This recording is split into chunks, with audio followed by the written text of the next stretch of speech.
భారతదేశపు మహాగ్రంథాలు, కావ్యాల సంపూర్ణ సంకలనం. సబ్స్క్రైబ్ చేయండి తిలక్. ఇప్పటి వరకు మేము మీకు ఆదిశక్తి మహామాయ యొక్క లక్ష్మీ అవతారమును చూపించినాము.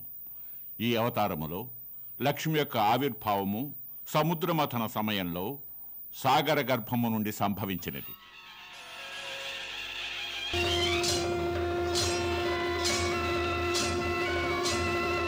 కావున సముద్రదేవుడు వారిని తమ పుత్రికగా స్వీకరించినారు. భగవానులు విష్ణువుతో భగవతి లక్ష్మి యొక్క వివాహ సమయములో సముద్రదేవుడే వారి కన్యాదానము గావించినారు.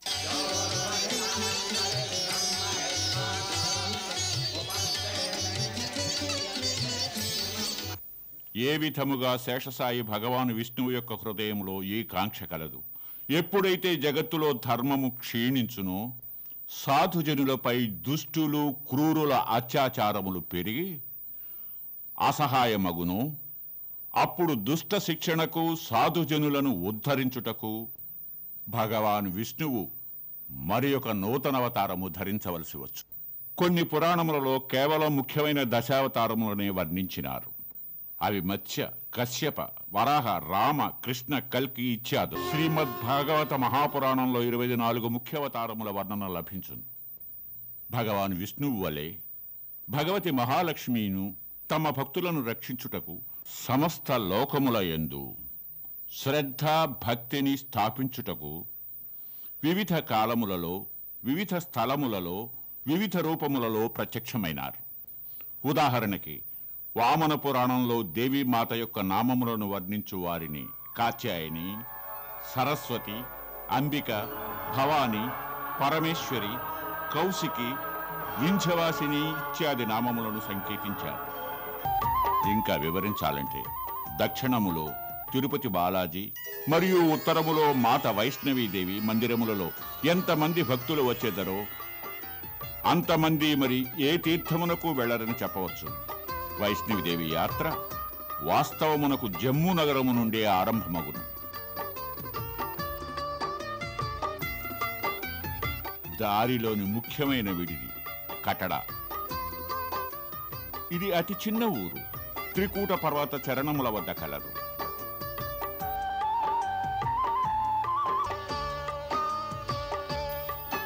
ఇచ్చట నుండి త్రికూట పర్వతారోహణము ఆరంభమగును.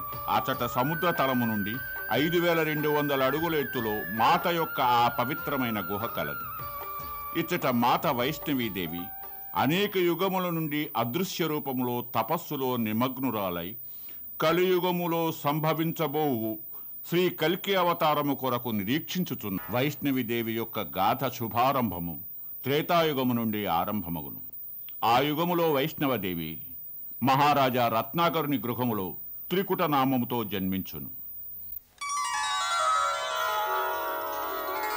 పుత్రి, ఈ సమయమున ఎచ్చటికి వెళుచుంటివి?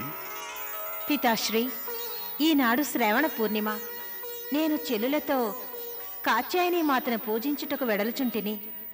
అటువలనే పుత్రి, నీకు శుభము కలుగుగాక. తమ ఆశీర్వాదము లభించినచో మాత అవశ్యము నా మనోవాంఛను పూర్తి చేయను. మాతకు నా మనోవాంఛలన్నీయూ విశదమే. తరువాత పిత యొక్క ఆజ్ఞతో ఆ జన్మలో ఆమె భగవానులు విష్ణువు యొక్క మానవావతారము భగవానులు శ్రీరాముని పతిగా పొందుటకు మహాఘోరమైన తపమాచరించినది.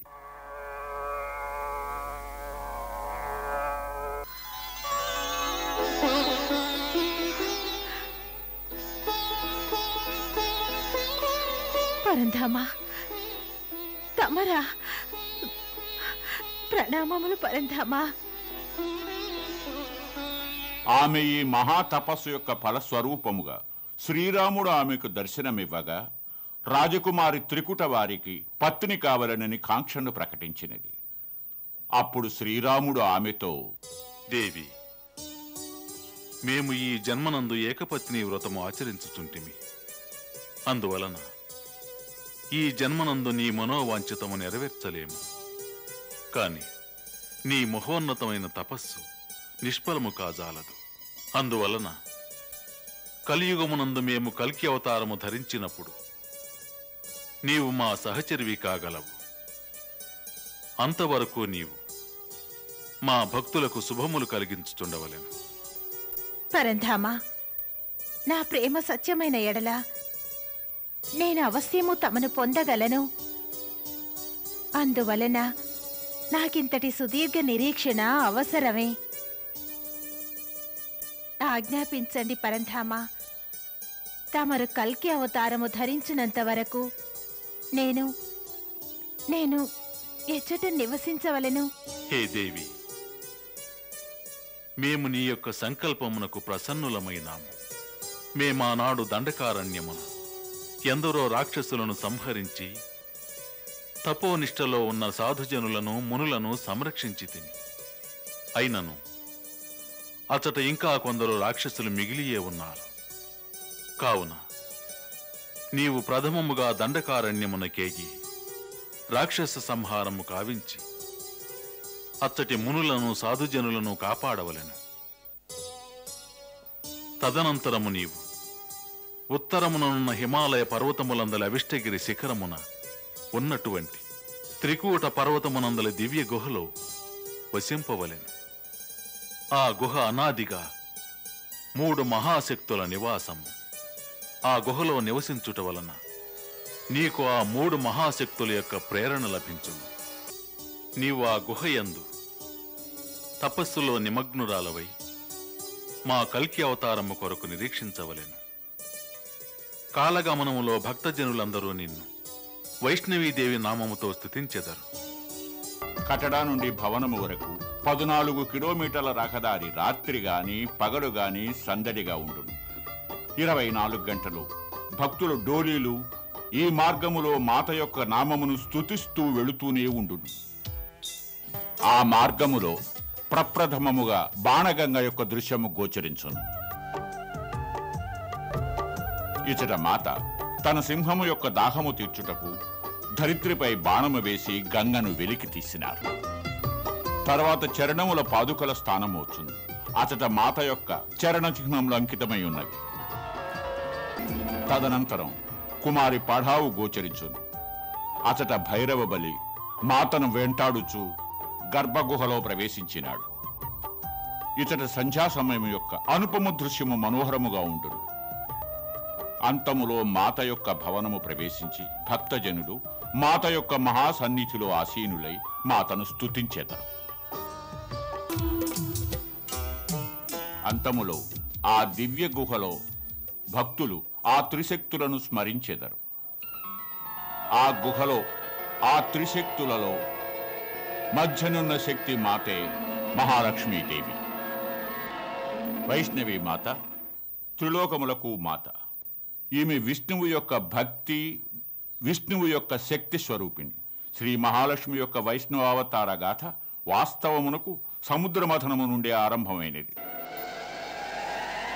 అప్పుడు సాగరరాజు దేవి లక్ష్మి యొక్క పితగా మారి వారికి కన్యాదానము చేసినారు. వారి ఆనందమునకు హద్దులు లేకపోయినవి. అప్పుడు వారికి ఒకే ఒక లోటు హృదయంలో మిగిలిపోయినది. వారు లక్ష్మి యొక్క కన్యాదానము కావించి పిత యొక్క సుఖమును అనుభవించినారు. కాని అది అర్ధ సంతోషమే. అందువలన వారు ఒకనాడు భగవతి మహాలక్ష్మిని ప్రార్థించినారు.